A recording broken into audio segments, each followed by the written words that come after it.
Wara li l-President u d-deputat mexxej tal-Labor ma ċaħdux li l-ex membru parlamentari Silvio Grixti għadu membru fil-Partit Laburista, issa l-Labor qed jgħid li Grixti waqaf iħallas it-tessera tiegħu fl-2021.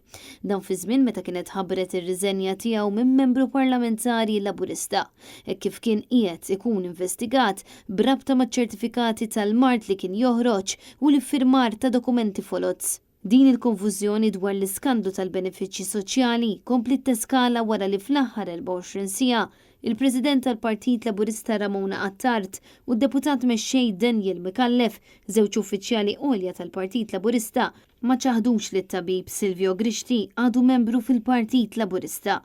Sabiex l-għada mat-Times kelli mal-partit qal li effettivament Grixti m'għadux tesserat, għalkemm sa issa ma ħarġet ebda stqarrija uffiċjali. Lanqas il-Ministru Michael Falzon ma ċaħad li Grixti għadu membru fil-Partit Laburista. Dan minkejja li l-Pulizija ilhom sentin sħaħ jinvestigawh minn mindu ir-riżenja mill-Parlament.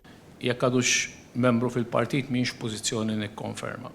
Jiġifieri dik hija xi ħaġa organu ta' partit, il-partit għandi informazzjoni kontra u lanqas favuri jew keċċa jew ma tkeċċix. Mhix pożizzjoni rispondi fuq dik żgur.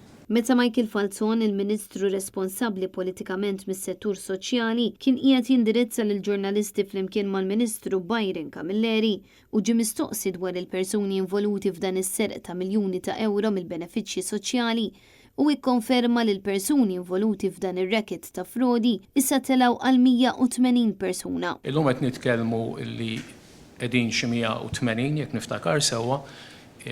Somma relativament ma tantx żieda, ġifieri nitkellmu fuq 2.5 miljuni illi minnhom bdejna nqarbu illi nkunu ġbarna nofs miljun lura. Fil-qorti sa issa tresqu biss uħud minn nies li ħadu dawn il-flejjes, iżda ħadd mill-hekk imsejħa ħut il-kbir għadu ma tressaq u ħadd ma jaf fiex waslu l-investigazzjonijiet tal-pulizija.